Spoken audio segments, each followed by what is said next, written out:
کی 3 تاریخ ہو گئی. اب دھیرے دھیرے ہم لوگ عاشور کی طرف بڑھ رہے ہیں. تمام اذاخانوں میں مجلس و شور سے ہو رہی ہے. نہو ماتم کا سلسلہ بڑی شان سے جاری ہے. یہاں پہ بھی لوگ نہو ماتم بہت اچھے طریقے سے کرتے ہیں. اس سے یقیناً زہرائے مرضیہ ہوتی ہے. بس ہمیں اپنی نیت کو خالص بنانے کی ضرورت ہے.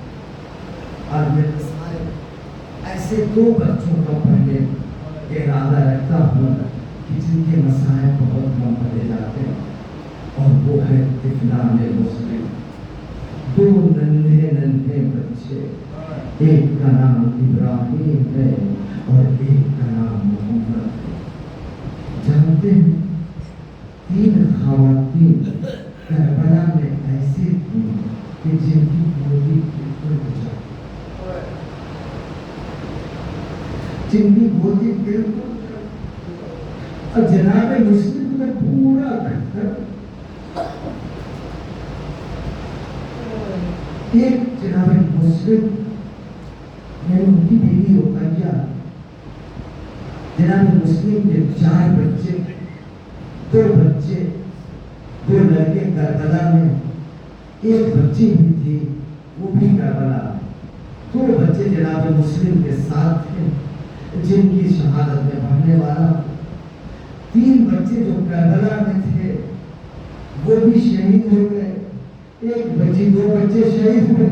بچی جو ہے وہ شام غریبہ میں جب گھوڑے دوڑائے جا رہے تھے تو بچے ادھر ادھر بھاگ رہے تھے. اسی درمیان میں وہ بچی گھوڑے کے زد میں آ کر کے ٹاپوں کے نیچے آتی ہے اور آنے کے بعد شہید ہو جاتی ہے. دوسری ماں جو ہے وہ جناب زینب ہے. ان کے 2 بچے، دونوں بچے شہید ہو گئے. تیسری ماں جو ہے وہ جناب رباب ہے، جن کی کوکھ بھی اجڑ گئی، جن کی ماں بھی اجڑ گئی.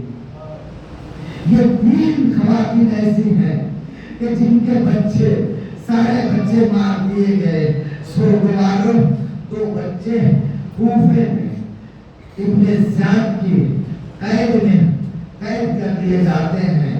اور ایک مرتبہ ایک شب ابراہیم نے بھی خواب دیکھا اور محمد نے بھی خواب دیکھا.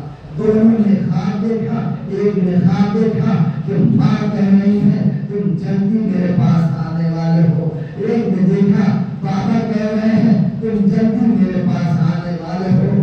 دونوں خواب سے چونک کر کے اٹھے. اٹھنے کے بعد رونے لگے، روتے روتے عرض کیا بھیا. ایک دوسرے نے کہا کیا کیا جائے. دیکھا کہ زندان بان آیا اور آنے کے بعد پوچھنے لگا کہ تم دونوں رو کیوں رہے ہو، تم دونوں رو کیوں رہے ہو. دونوں نے کہا ہم نے ایسا خواب دیکھا ہے. کہا کوئی بات نہیں. کہا تم بچوں نے کہا تم پیغمبر اکرم کو جانتے ہو. ہاں کیوں نہیں. کہا ابو طالب کو جانتے ہو. کہا ہاں کیوں نہیں. کہا ان کے بیٹے عقیل کو جانتے ہو. کہا ہاں کیوں نہیں. کہا ان کے بیٹے مسلم کو جانتے ہو. ہم انہیں کے بندن ہیں. جیسے ہی کہا ان نے زندان کا دروازہ کھول دیا اور بچوں کو کہا چلے جاؤ. بچے نکلے رات کے اندھیرے میں. بچے جا رہے تھے، راستہ گم ہو گیا. بچوں نے راستہ گم کر دیا. صبح نمودار ہوئی، سمجھ میں نہیں آیا کہ کہاں جایا جائے. جا کر کے ایک پیڑ کے اوپر چھپ کر کے بیٹھ گئے. نیچے جو ہے وہ ایک کنواں تھا. بعض لوگ کہتے ہیں پانی دریا تھا. ایک خاتون آتی ہے وہاں پر برتن وغیرہ دھونے اور پانی لینے. تو جیسے ہی کنویں میں دیکھا 2 ننھے بچوں کی تصویر نظر آئی. مچل گئی. اوپر دیکھا کہ بچے سہنے ہوئے بیٹھے ہیں. آواز دیا بچوں نیچے آ جاؤ. نہیں آ رہے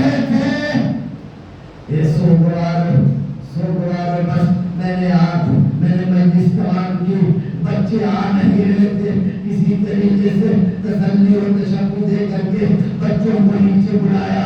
بچے ڈرے ہوئے تھے، سہمے ہوئے تھے. سمجھایا، جب سمجھ میں آیا تو بچوں نے اپنی ہویت کو بیان کیا. جیسے ہی بیان کیا وہ تڑپ گئی، تڑپ کر کے بچوں کو اپنے ساتھ گھر لے گئی. گھر میں ان کے رہنے کا، کھانے پینے کا انتظام کیا. ابن مسلم، تمہارے اوپر لاکھوں سلام کہ تم کو کھانا پانی تو مل گیا، لیکن کربلا کے چھوٹے چھوٹے بچے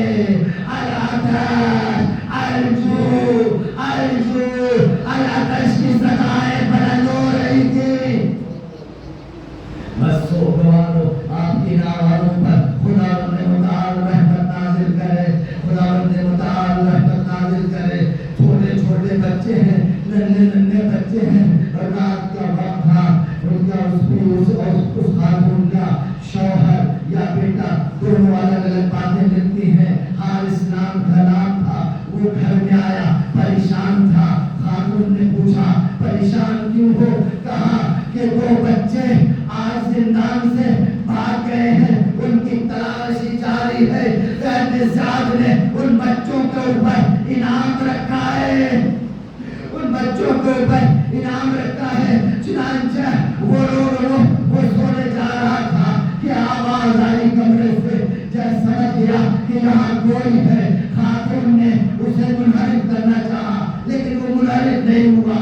یہاں تک کہ وہ کمرے میں جاتا ہے، دیکھتا ہے کہ دو ننھے ننھے بچے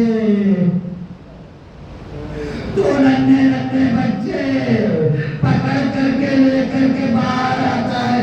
آنے کے بعد سمجھ گیا کہ یہ وہی بچے ہیں. انہیں رسن سے باندھ دیتا، ایک درخت میں رسی سے باندھ دیتا ہے.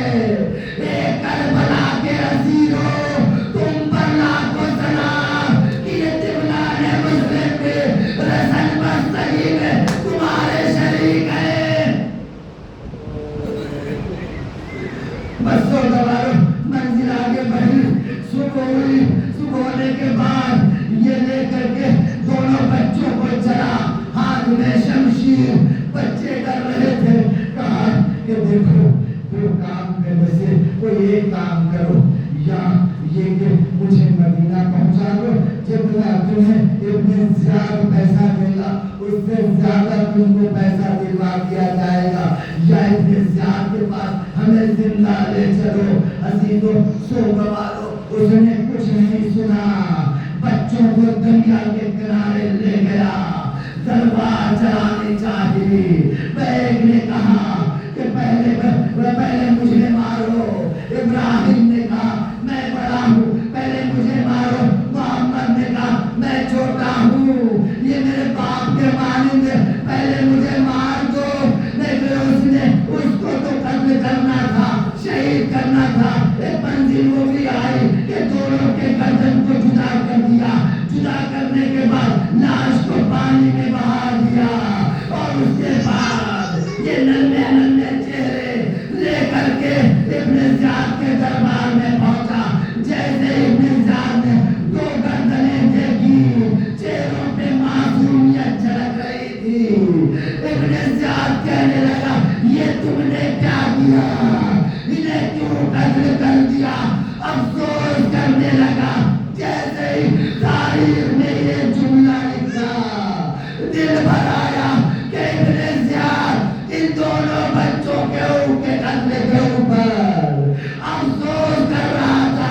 لیکن ہائے ربا، آپ کا شیر خار اس کے گردن پہ تیر سے شعبہ چلا. اب آپ کے ہاتھوں پر بچہ منقلب ہو کر کے رہ گیا. وَسَيَعْلَمُ الَّذِينَ ظَلَمُوا أَيُّ مُنقَلَبٍ يَنقَلِبُونَ إِنَّا لِلَّهِ وَإِنَّا إِلَيْهِ رَاجِعُونَ. پروردگار سوال قبول کرنا، خدا مولانا رسول میں تعبیر کرنا، انہوں نے اسلامی کو کامیابی فرما، آمین فرما، امریکہ اور اسرائیل